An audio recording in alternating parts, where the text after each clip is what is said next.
thème de notre mois de novembre, c'est le jugement divin. Amen. Et comme notre frère Thierry nous a dit tout à l'heure, nous avons commencé ce thème depuis mardi dans notre prière de dédicace. Nous avons développé ce thème vendredi dernier dans notre étude biblique. Et en passant, je vous encourage, le vendredi, venez à l'étude biblique. Tous les vendredis, nous décortiquons le thème du mois par des sous-thèmes, ce qui nous permet de vraiment comprendre, d'assimiler le thème du mois que le Seigneur veut que nous puissions partager. Amen. Amen. Et si tu ne peux pas venir, faute de transport ou de temps, tu peux aussi te connecter sur le live pour suivre cette parole que nous partageons. Amen. Amen. Mon peuple périt faute de... C'est la parole de Dieu qui le dit. Donc, nous n'avons jamais assez de connaissances. On doit toujours chercher à augmenter notre connaissance. Le jugement divin. On va lire tout de suite les deux passages qui sont en référence pour ce mois. 1 Pierre, chapitre 4 et verset 17.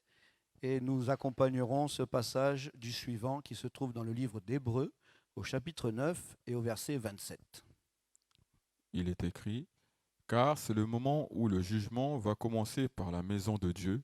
Or, si c'est par nous qu'il commence, quelle sera la fin de ceux qui n'obéissent pas à l'évangile de Dieu?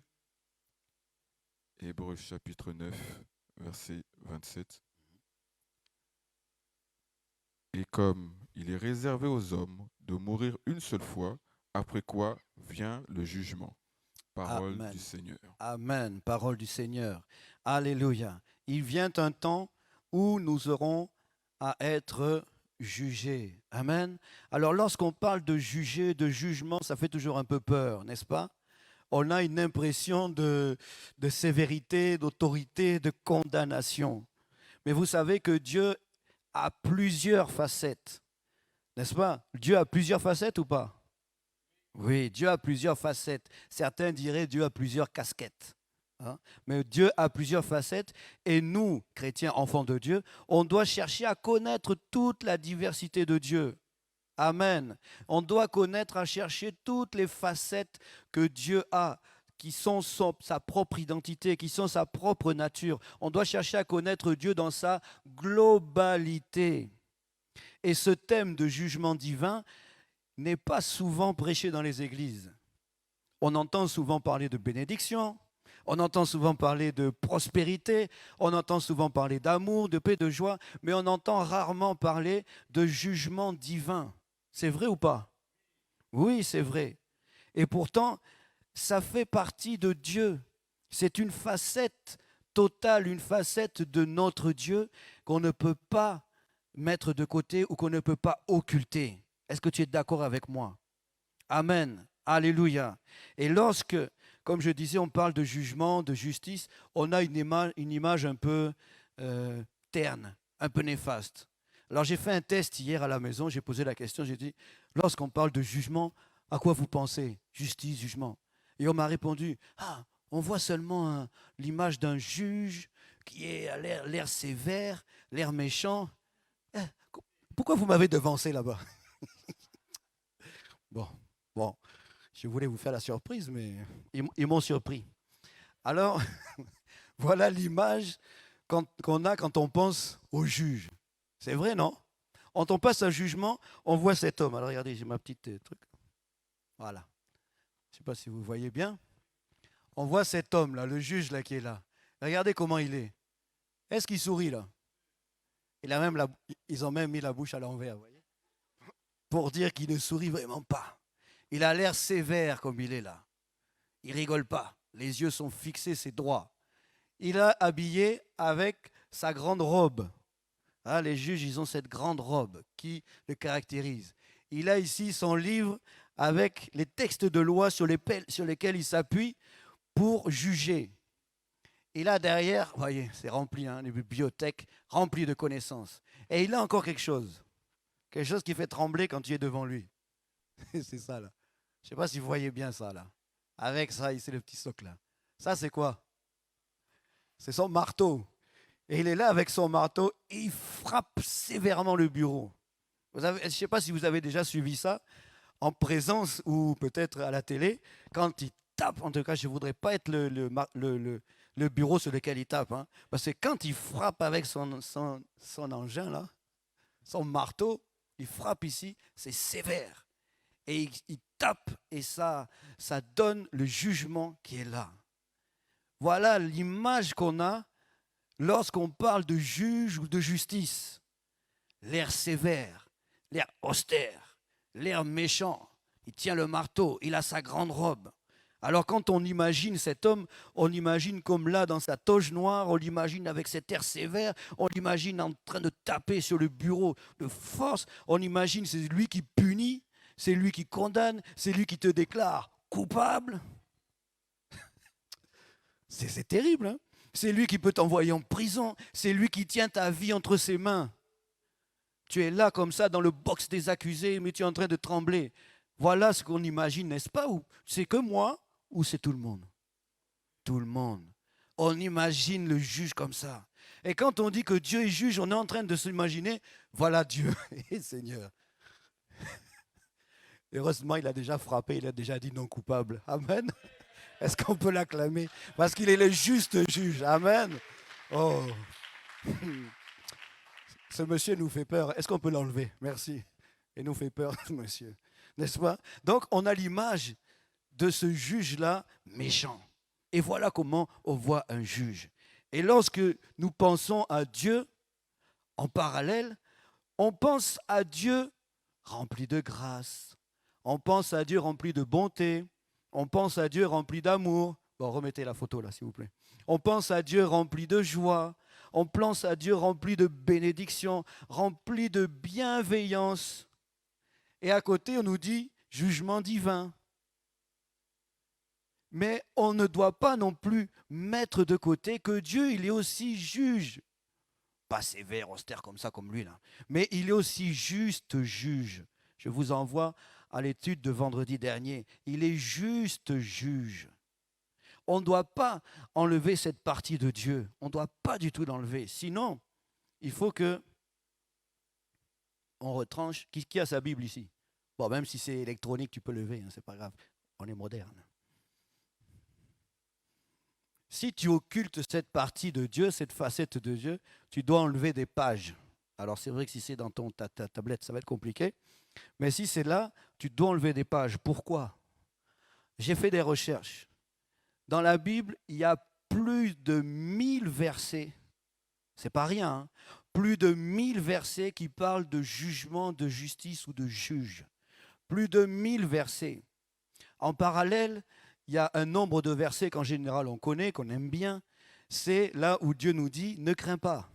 Ne crains pas, je suis avec toi. » Il y a combien de versets dans la parole où on nous dit « Ne crains pas » ? Oui, voyez, je savais que c'était connu. 365, parce qu'on se dit « Waouh, Seigneur, il a bien fait les choses. Il y en a un par jour, donc je n'ai rien à craindre. » Mais il y en a pratiquement 3 fois plus qui parlent de juge, de justice et de jugement. Donc si tu occultes la face de Dieu qui est aussi juge, tu dois commencer à déchirer ta Bible.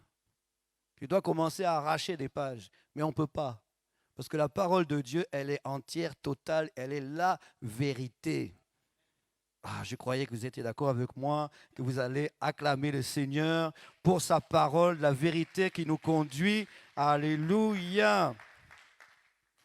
Donc, c'était timide, mais ce n'est pas grave. Donc, la facette de Dieu, Dieu parle de cette facette de juge, justice et jugement beaucoup plus que d'autres sujets dans sa parole. Donc, personnellement, je rends grâce à Dieu pour ce thème qu'il a inspiré à l'homme de Dieu, l'apôtre Victor. Parce que même moi, je vous donne personnellement, même moi, je ne pense pas forcément à cette facette de Dieu. On n'y pense pas. On le sait, oui, mais on pense seulement, Seigneur, hey, tu es un bon papa. Hein.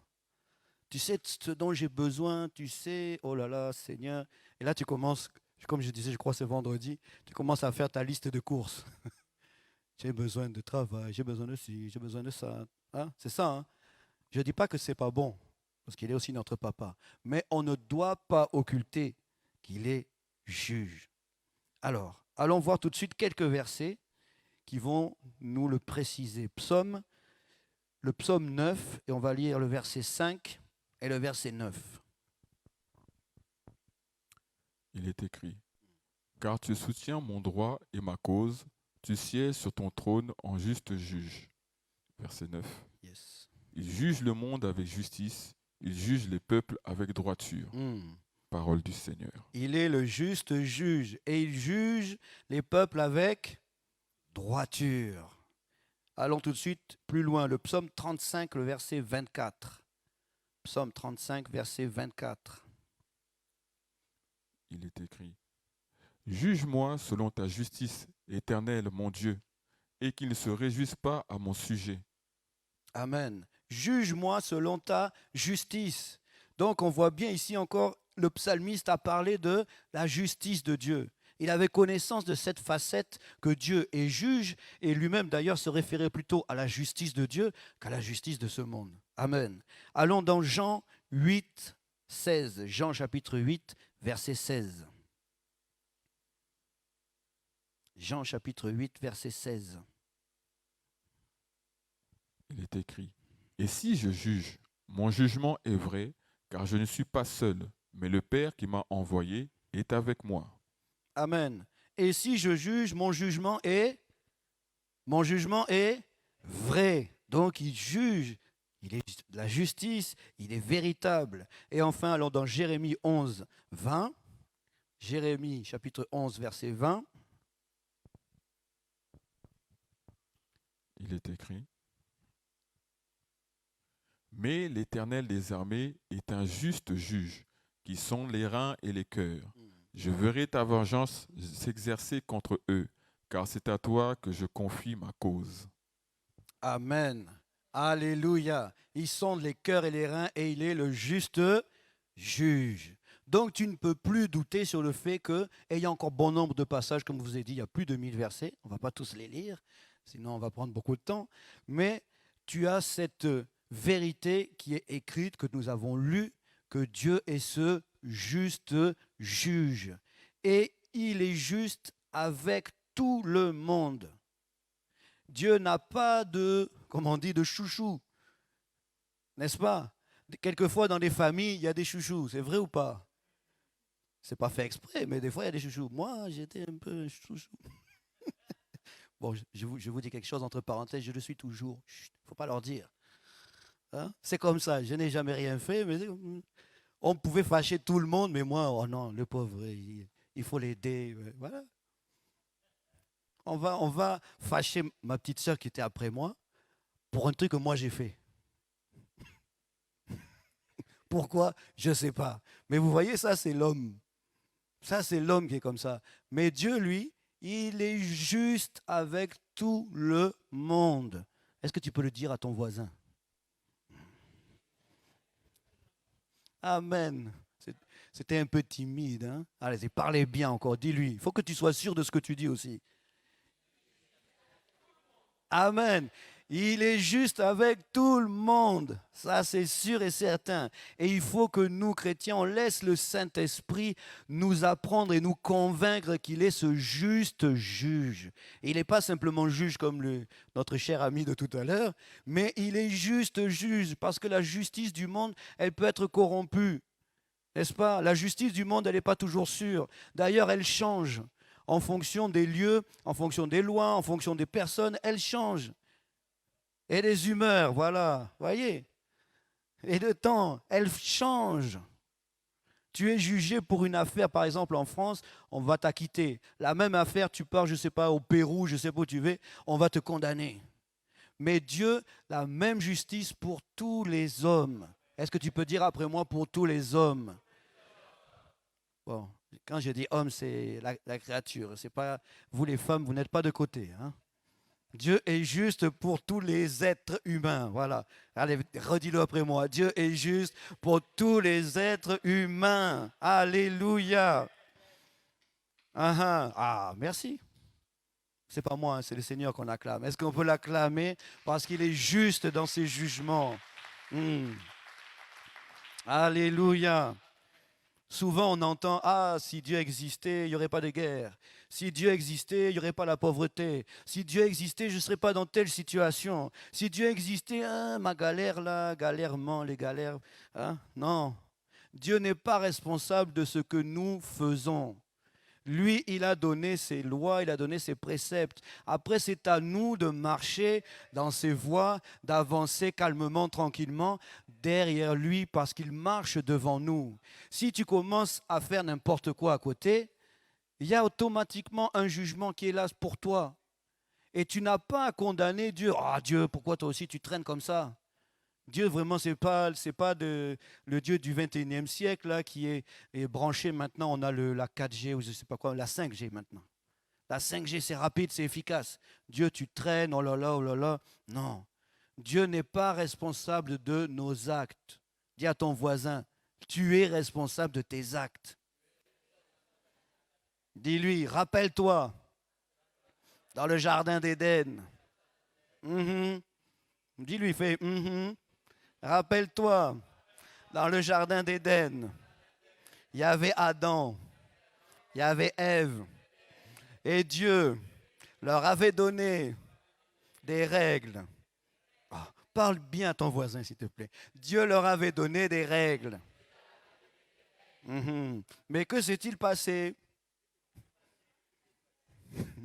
Ils ont violé la règle. Ils ont mangé le fruit défendu. Et que s'est-il passé? Il y a eu des conséquences. Dieu n'est pas responsable de tes actes. Dieu, il est juge, comme notre monsieur là-bas. Dieu, il est juge. Et il est en train d'analyser ce que tu fais. Il est en train de voir ce que tu ne fais pas. Pas seulement ce que tu fais, mais aussi ce que tu ne fais pas. Dis-le à ton voisin. Pas seulement ce que tu fais, mais voilà.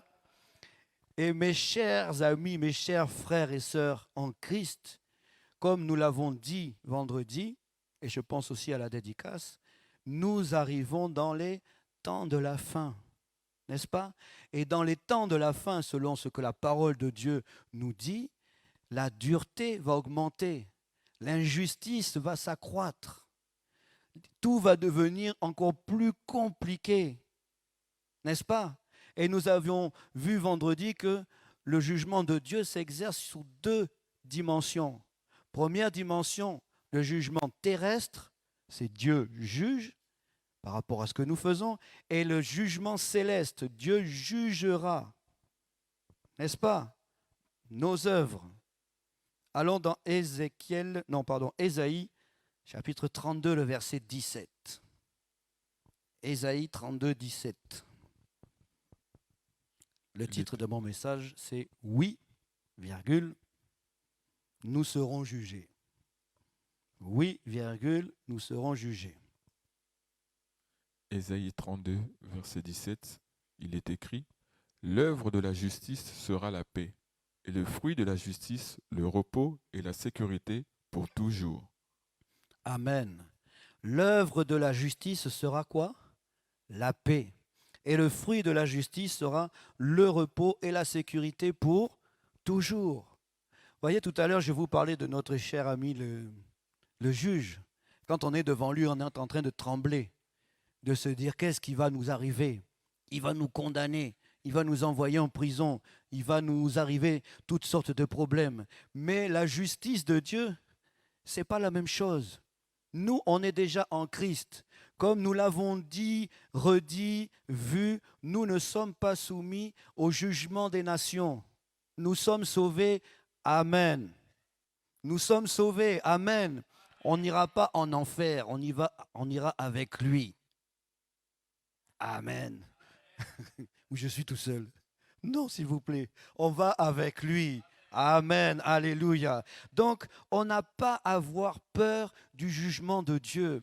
Et on doit faire confiance à son jugement. Et ils crièrent Amen. On doit faire confiance à son jugement, quelle que soit ta réalité, quel que soit ce que tu traverses, parce que le fruit de son jugement, c'est le repos, la sécurité et la paix.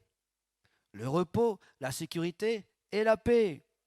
Nous n'avons pas à avoir peur de cette image, de cette facette de juge qu'a notre Dieu. Amen. Mais nous devons nous tenir et nous comporter avec crainte et tremblement devant lui, comme nous dit Philippiens 2,12. Écris-le, Philippiens 2,12, et après tu iras le lire.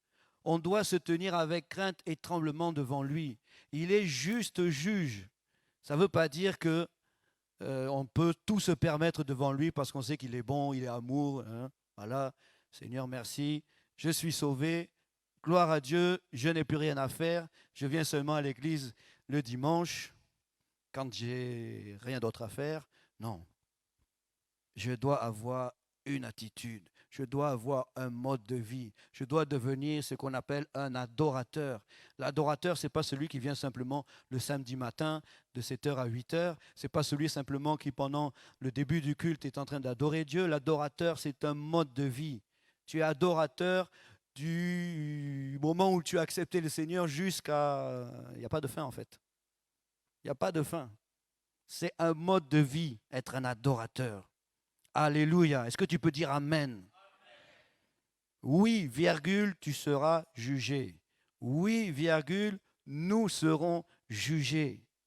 Nous sommes sauvés, comme je disais, épargnés du jugement des nations, du jugement qu'on appelle encore le jugement des impies. Mais nous, les justes, allons lire un passage, 1 Pierre, chapitre 1, verset 17. Fin du monde n'arrivera qu'après, je vous épargne les détails parce que ce n'est pas le thème du moment, qu'après un temps où Jésus va régner, nous serons avec lui, nous aurons les temps des noces de l'agneau, tout ça, et après, il y aura destruction de la terre, le diable sera jeté avec les démons et avec tous ceux qui ne seront pas en Christ en enfer, la terre et une nouvelle terre sera créée, nouveau cieux, nouvelle terre, et la nouvelle Jérusalem prendra place, et là nous vivrons pour l'éternité avec notre Seigneur. Amen. Amen. Voilà. Je vous ai fait un petit condensé. Peut-être un jour on aura le temps de faire une étude sur ces choses-là. C'est aussi très intéressant. Mais ce qui nous intéresse à nous, chrétiens, puisque nous n'aurons pas le jugement dernier, nous aurons à passer devant le tribunal de Christ lorsque nous aurons été enlevés. Lorsque Jésus vient, il nous prend et là nous passons devant le tribunal de Christ. Est-ce qu'on peut lire 2 Corinthiens chapitre 5, le verset 10? 2 Corinthiens chapitre 5, verset 10.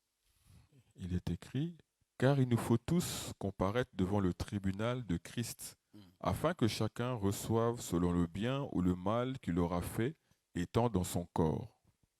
Amen. Car il nous faut tous comparaître devant le tribunal de Christ. Nous tous ici, Paul est en train de parler de nous tous qui sommes en Christ. Nous tous, on doit passer devant ce tribunal de Christ. Hier, quand je réfléchissais pour mon message, j'ai dit, je vais appeler quelqu'un. C'est aussi un serviteur de Dieu qui est pas avec nous.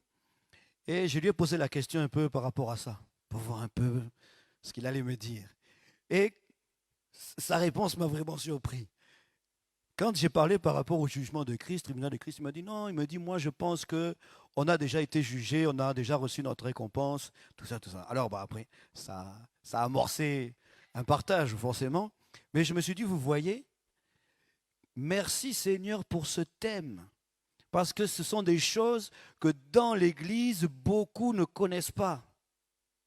Et à cause de cette ignorance, beaucoup se permettent de vivre et de faire comme ils veulent. Alors que nous aurons à répondre devant Christ de ce que nous avons fait, et dis à ton voisin de ce que tu n'as pas fait. On aura à répondre de toutes ces choses-là. C'est une vérité. Dis à ton voisin, c'est une vérité. Est-ce qu'on peut dire ensemble à tous ceux qui nous suivent là-bas sur le live, avec moi, c'est une vérité. Vous êtes prêts? On leur dit à eux. 1, 2, 3. C'est une vérité. Amen. Ce jugement est réservé à tous les enfants de Dieu, tous ceux qui sont nés de nouveau. Ce jugement, ça peut être, comme je disais encore vendredi, ça sera un peu, je pense, comme l'évaluation d'un étudiant. Quand il fait ses partiels, il faut qu'il se justifie, il répond, c'est comme un contrôle. Nos actions, tout ce que tu fais sur la terre a de l'importance. Et la manière dont tu vis, la manière dont tu te comportes a de l'importance aux yeux de Dieu. Dieu accorde une attention particulière à la façon dont tu te comportes, à ton attitude, ton langage, ce qui te fait? Est-ce que tu cherches à l'écouter? Est-ce que tu es seulement comme devant un distributeur de billets? Une fois, quand ma maman m'avait raconté ça une fois, je lui ai demandé de m'acheter quelque chose. J'étais petit, je devais avoir, je sais pas, 7 ans, 8 ans. Et je lui ai demandé, maman, achète-moi ça. Elle me dit, non, là, je ne peux pas. Ben, j'ai dit, mais c'est pas compliqué. Tu as une carte. Je vois quand tu vas dans la machine, ça te sort de l'argent. Mais dans la machine, puis tu prends l'argent, puis tu vas m'acheter. Aujourd'hui, mon Dieu, je comprends la réalité de cette chose. Hein. Amen. Je sais que vous me comprenez, n'est-ce pas? Donc, si tu te trouves devant Dieu comme ça, là, Seigneur, tu tapes le code.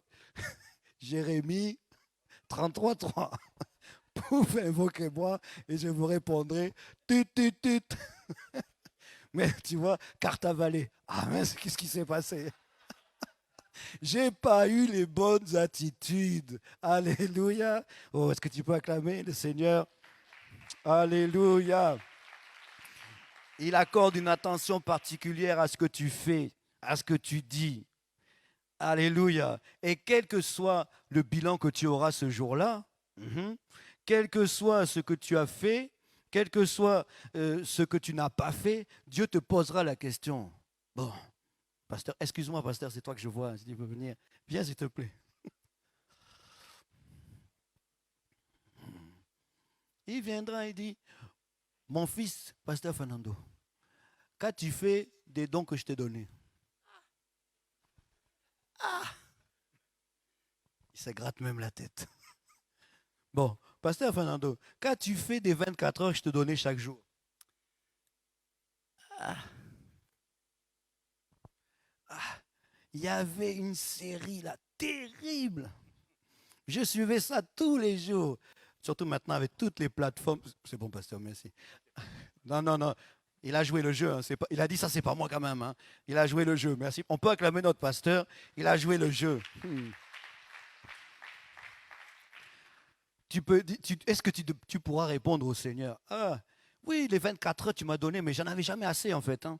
Parce que la série là qu'il y avait avec toutes les plateformes qu'il y a, et Netflix ici, et je ne sais pas quoi, et il y en a combien de plateformes?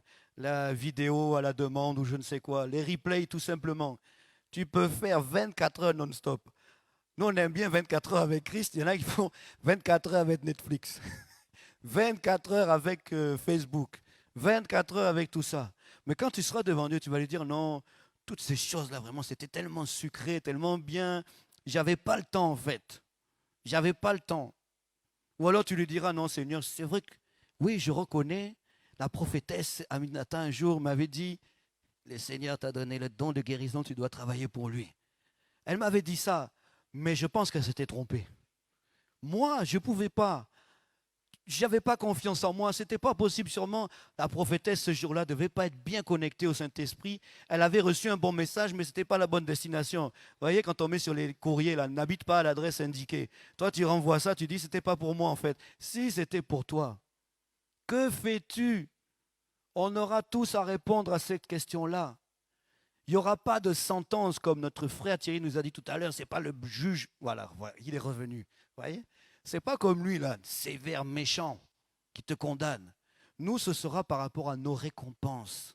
Amen. Ce sera par rapport à nos récompenses. 2 Corinthiens chapitre 5, verset 9. 2 Corinthiens 5, 9.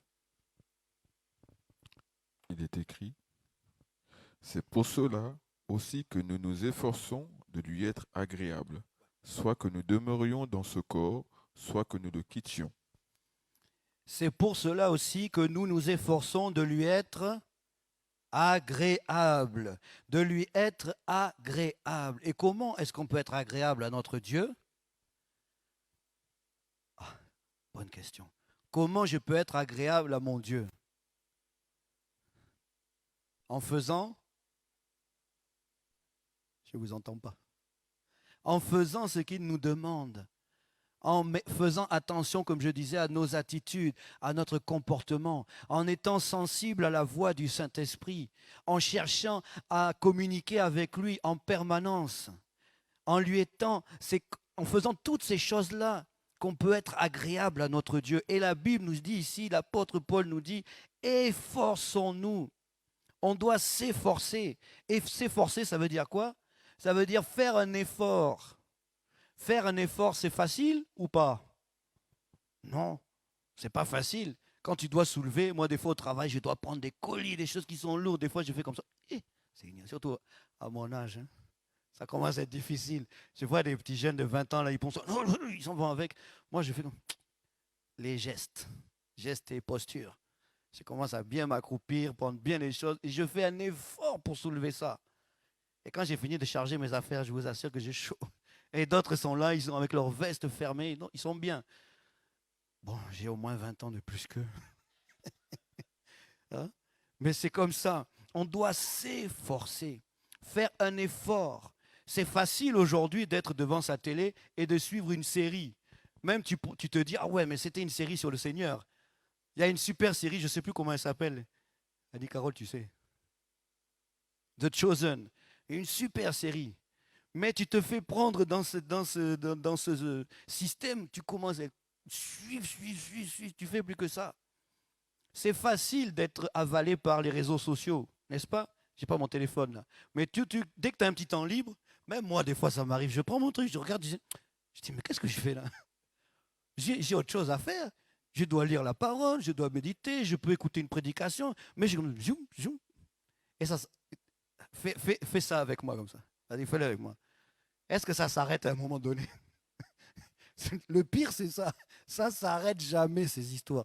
Il y a tellement de contenu, tellement de choses. Tu fais défiler, ça ne s'arrête pas. Tu finis Facebook, tu entres maintenant Instagram.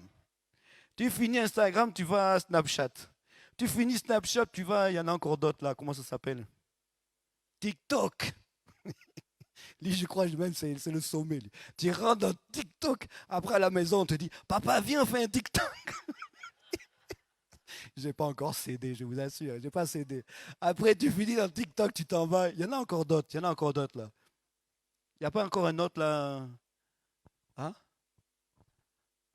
Bon, il me semble qu'il y en a un autre, je ne suis pas sûr. Je ne suis pas un professionnel peut-être. Peut-être ça vient, c'est peut-être pour ça. Hein? Mais c'est facile en fait de se laisser avaler par toutes ces choses. C'est très facile, hein, n'est-ce pas? C'est très facile, mais on doit s'efforcer d'avoir la bonne attitude, s'efforcer de paraître comme il faut devant le Seigneur parce que, oui, virgule, nous serons. Alors, je vais vous donner, pour finir, quelques éléments qui seront jugés par le Seigneur. Quelques éléments. Premièrement, Hébreux 6, versets 10 à 11.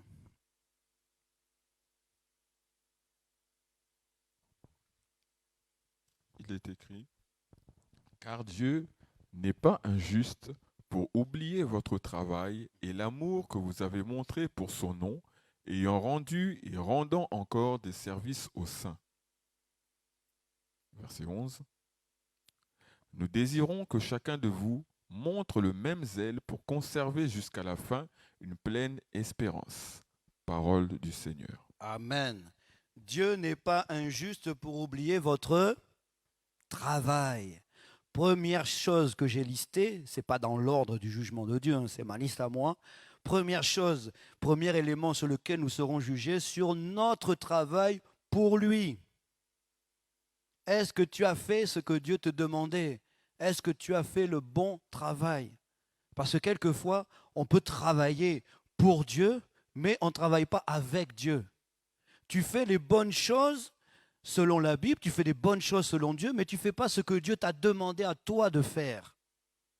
Ça, c'est une notion qu'il faut avoir. C'est pour ça que je disais tout à l'heure qu'on doit chercher à être en connexion avec Dieu, en relation profonde et intime, parce que c'est dans ces moments-là qu'il va nous dire ce que nous devons faire. Rappelez-vous l'apôtre Paul, il désirait aller annoncer la parole dans un endroit, mais le Saint-Esprit lui a résisté, il l'a envoyé dans un autre. Pourtant, il faisait une bonne chose, il allait annoncer la bonne nouvelle. Donc, premier élément, notre travail pour lui. Deuxièmement, Apocalypse 22, 12. Apocalypse 22, 12. Voici, je viens bientôt, et ma rétribution est avec moi pour rendre à chacun selon ce que son œuvre.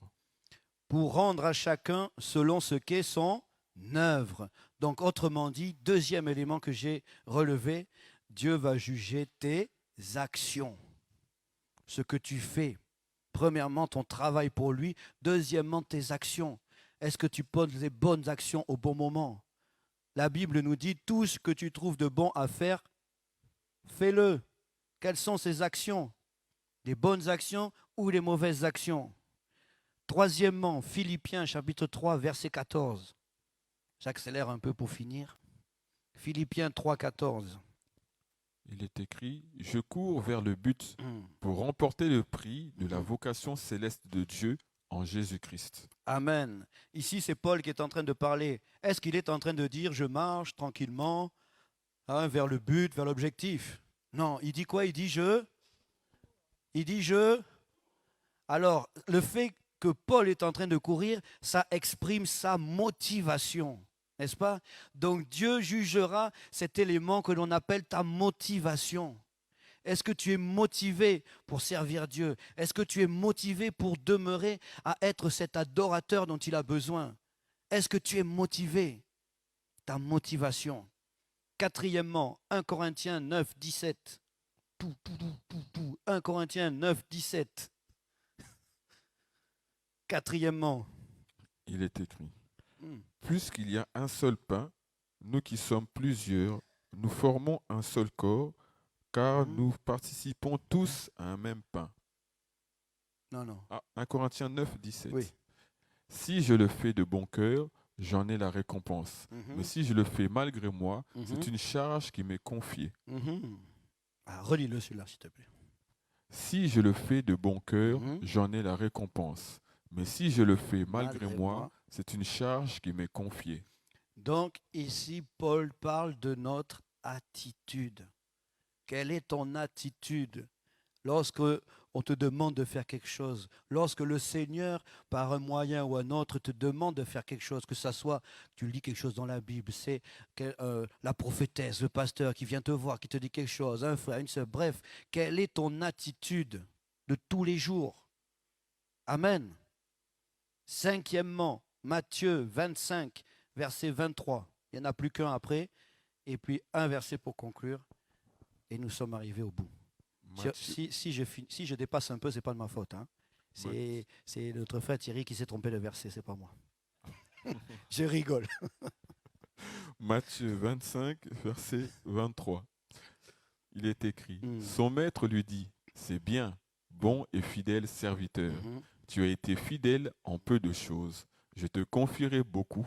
Entre dans la joie de ton maître. Amen. Là, vous avez bien sûr compris, j'imagine, la fidélité. Amen. Dieu va scruter ta fidélité. Est-ce que tu as été fidèle à Dieu? Est-ce que tu as été fidèle à sa parole? Est-ce que tu as été fidèle à ton engagement? Un jour, tu t'es baptisé, tu as pris cet engagement. Est-ce que tu es fidèle à cet engagement? Point d'interrogation. Sixième point, toujours dans Matthieu, on remonte au chapitre 12 et on va lire 36 et 37.